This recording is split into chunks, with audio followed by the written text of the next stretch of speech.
I turned 20 in exactly 2 weeks, which is crazy. So for today's video, I'm going to be telling you 20 things I learned before I turned 20. This might be a long video, so I'm just going to get started right away. Number 1, view everyone as a lesson. Everyone that's no longer in your life, maybe you had a falling out, everyone that you meet, view them as a lesson. Everyone has something to teach you, something new to bring to the table. Learn something from everyone. Number 2, what you want won't happen overnight, may not happen fast. But if you don't start, it won't happen at all. The only thing you really can do is just start. Start no matter where you're at, no matter what you feel. Just starting is more progress than you did doing nothing.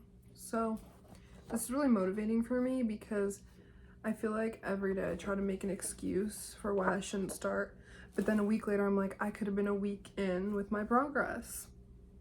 It's not gonna happen overnight. But if you don't start now, it's not gonna happen at all. And that applies to anything. I'm thinking, for example, working out. I really want abs, right? I want abs.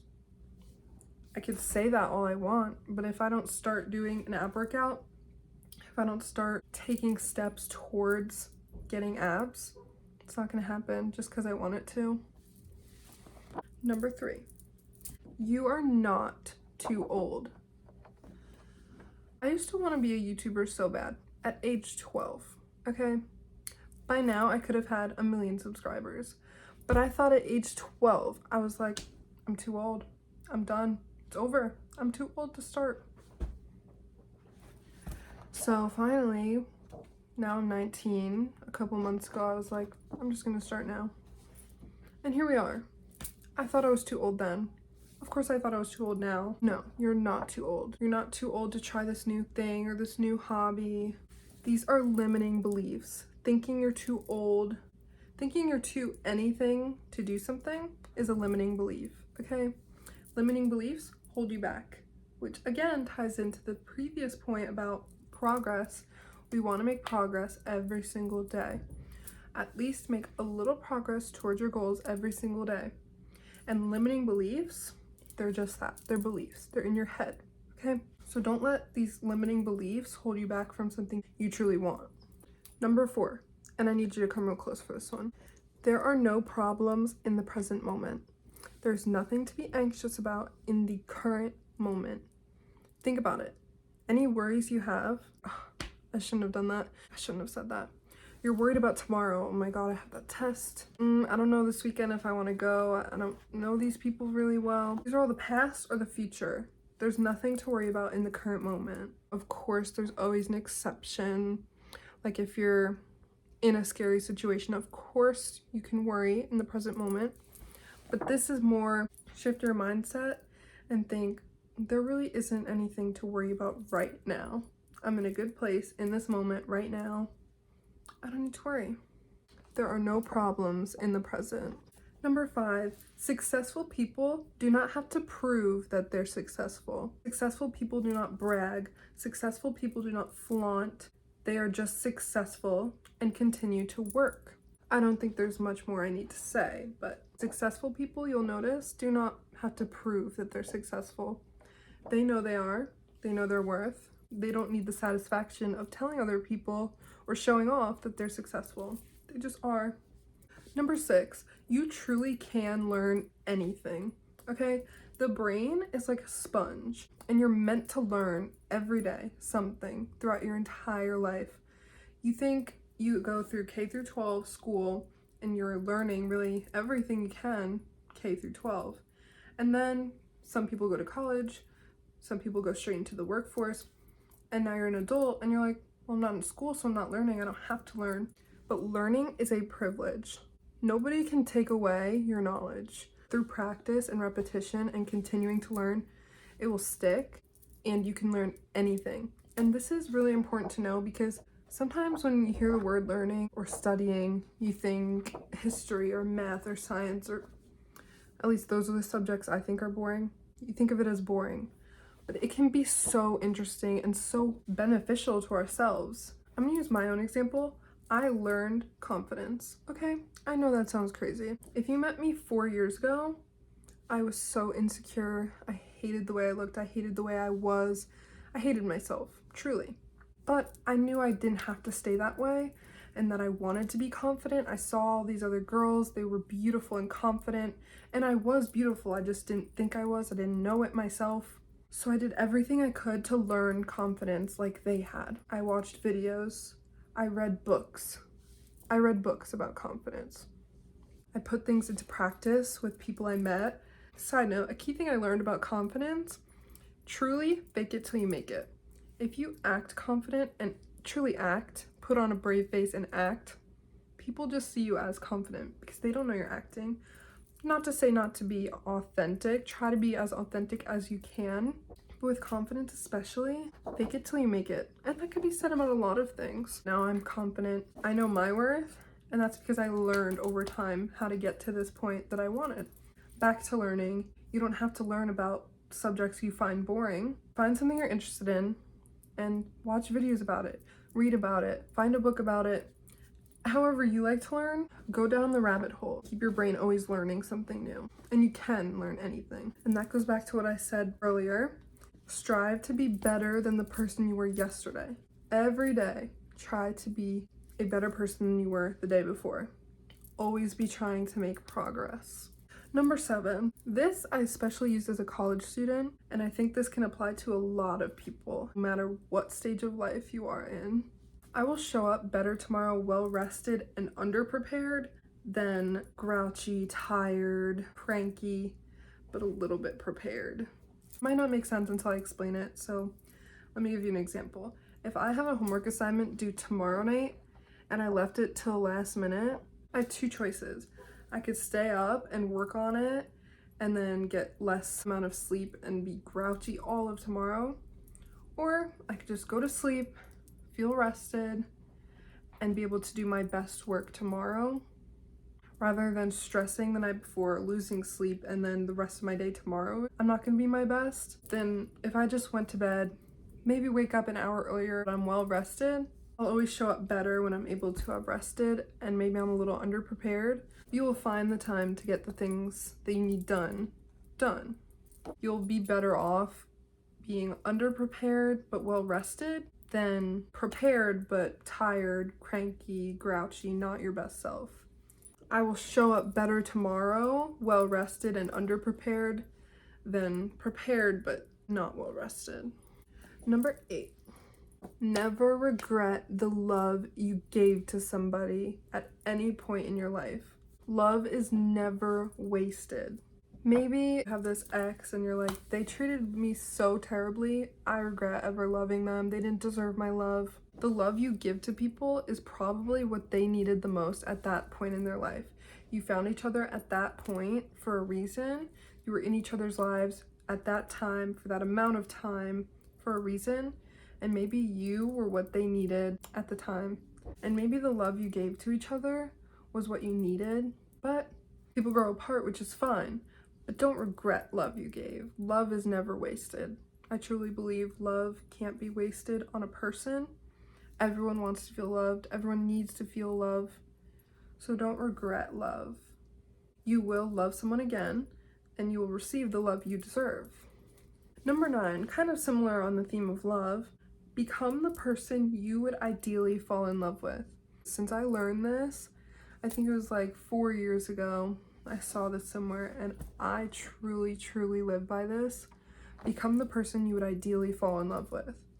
When you think about who you want in a partner, who you want for the rest of your life, those qualities are probably also what you would want in yourself, because you're the only other person you'll be with for the rest of your life.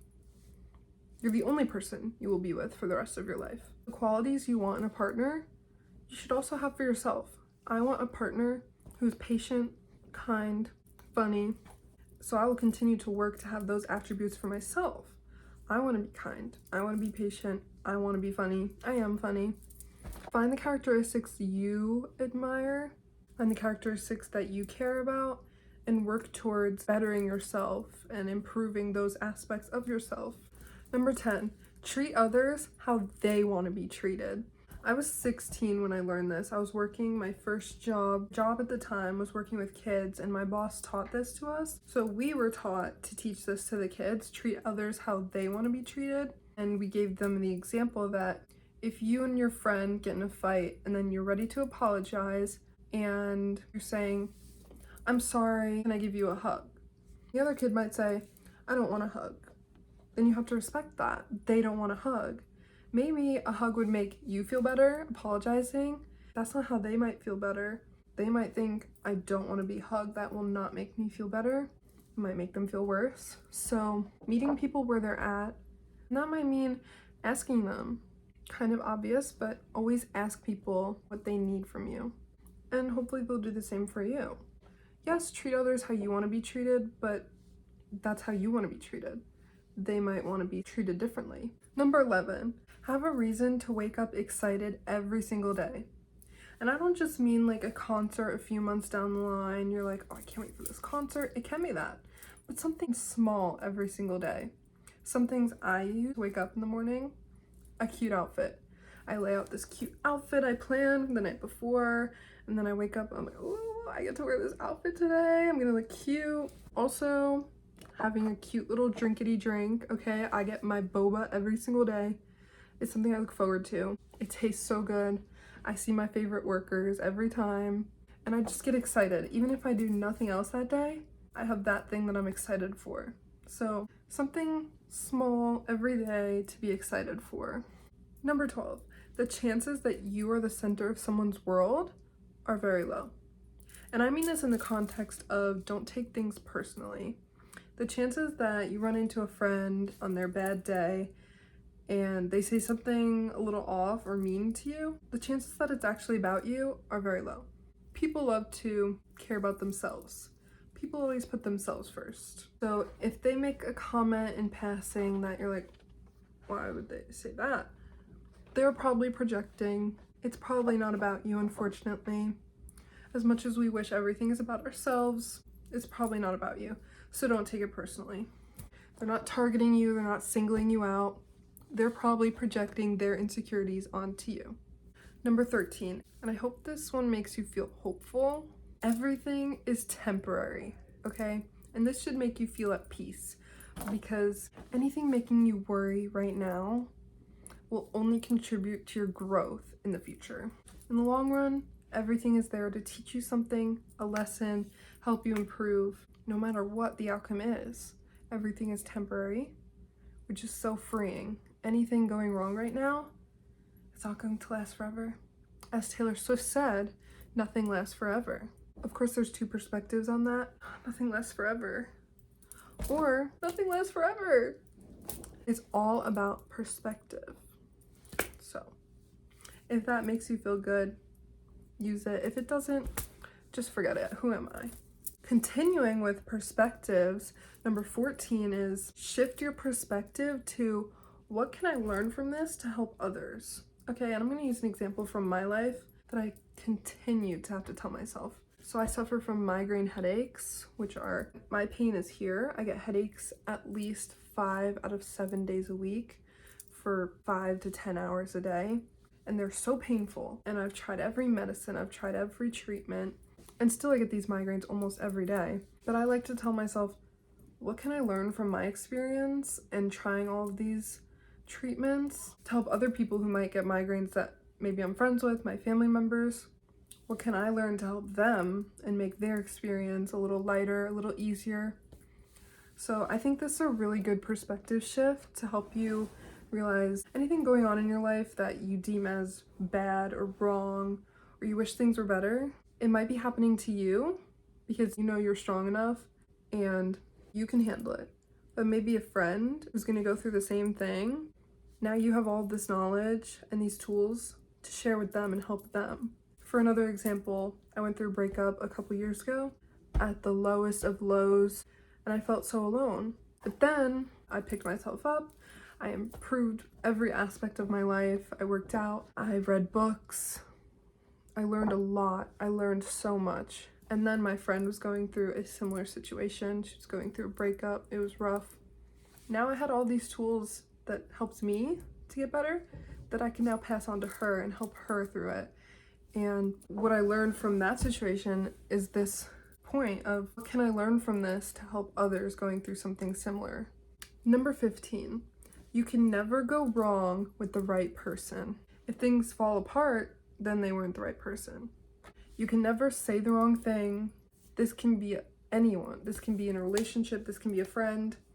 You can never do wrong with the right person. The right person will know how to communicate with you. You'll know how to communicate with them. You'll both know how to figure it out together.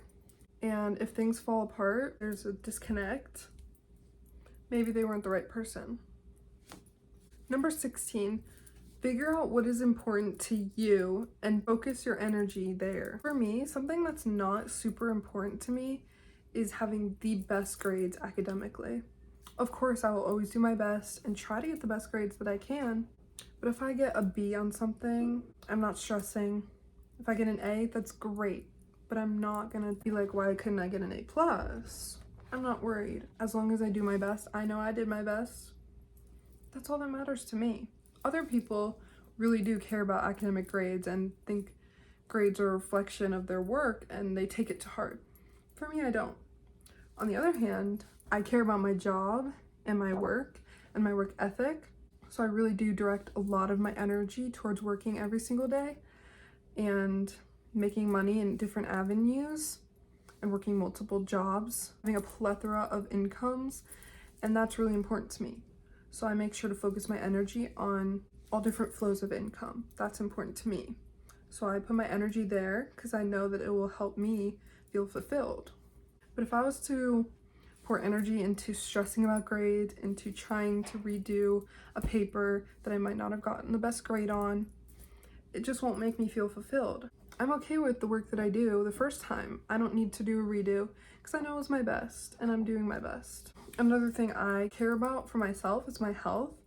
So I make sure to direct my energy on what I'm eating, how I'm working out, if I'm working out. I'm very adamant about my health and making sure I'm my best self in that aspect because that's important to me. But for my example of academic grades, not really up there with other things I care about. So to reiterate, find what's important to you and focus your energy there because everyone finds fulfillment in different things, which is fine. That creates diversity, which is great. So find what's important to you. Number 17, you are who you hang out with. Are you proud of the people you're associated with? Are you proud of your group of friends? Are you confident being associated with certain people? If not, do some reflection and ask yourself, what am I losing if I lose this friendship? Do I truly value this friendship to the point where if I lost this friendship, I would try to fight for them? Do some reflection, ask yourself questions to help you realize some friendships are okay with drifting apart. The discourse and beliefs that you discuss in conversations with your friends and things you value and talk about in these conversations, they will shape you. Even if you disagree with them and tell yourself, I'll just go my own way. With these friendships, over repetition of conversations, you'll start to also feel the same way. So in the end, just surround yourself with people who have similar qualities to what you want. And if you want to be successful, surround yourself with successful people. Because if you want to be successful, but you're surrounded with people with no job, no hobbies, no friends, that will in the end rub off on you and hold you back. So choose your friends wisely. Number 18, do it scared, do it lonely, do it tired, do it depressed. We expect and hope others will be there for us when we're down.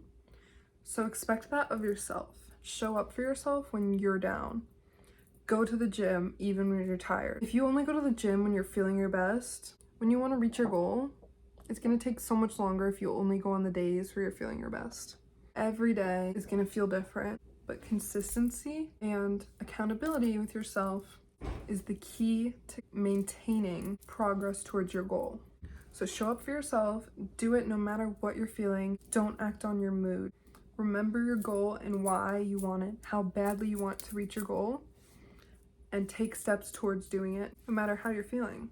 Number 19, always have at least one avenue of documenting your life. Whether it's journaling, scrapbooking, videotaping, vlogging, photos, printed out photos. Always have at least one way of documenting your life at the moment. And I mean even the bad moments. Write down your thoughts. Write down if you had a bad day and why it was the worst day of your life. Because as you get older, you really do forget the thoughts that you had at the time, and your thoughts shape who you are. So being able to go back and read your journals and be like, I was thinking that. Maybe that's why, etc., etc. Especially journaling for me, it really helps with reflection in the end, because I can go back and look at what I was thinking and be like, okay, I have more insight on what I was thinking at that time and why I was the way I was. And reflection allows you to improve yourself and make yourself a better version of yourself if that's what you want. Because one day you're gonna forget the details. You're not gonna remember when you went to get a hot chocolate before class. Maybe you don't think you need to. But if you go back and you see that picture and you're like, I can taste the hot chocolate. I remember that feeling of being so excited to go to my class, see my friends. When you're old, you're gonna be bored. You're gonna wanna look at the memories, think back to the memories, but you're so old, you're not gonna remember. So having a physical copy, a video, a journal, something written down, I just think that's important to me because I wanna remember my life when I'm old.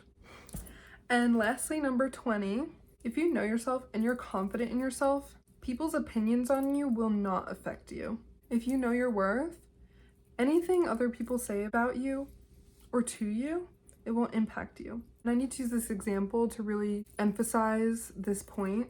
Say you're a tall person. Say you're over 6 foot tall. And someone comes up to you and says, you're really short. You're just gonna be confused. You're just gonna look at them like, something wrong with you? Are you okay? Because I know I'm tall. And I feel like it's very obvious that I'm tall. And you can apply this to any trait. I know I'm confident. And if someone came up to me and said, you're really insecure, I'd be kind of taken back. I'd be like, no, I know I'm confident. You know yourself. And that is all that matters, that you know yourself and you truly believe your worth and know your worth. And that was 20 things I learned before I turned 20. I hope something resonated with you and that you take away something from this video. If you took away even one thing, let me know in the comments what really stuck with you and what you're gonna live by, because I think back to these pretty often. These things I've learned through the years shape who I am and what I believe and what I want for myself. And I hope they do the same for you. And I hope you learned something. So thank you so much for watching. I can't believe I'm turning 20. If you have a birthday this year, make sure you subscribe, because me too. Bye.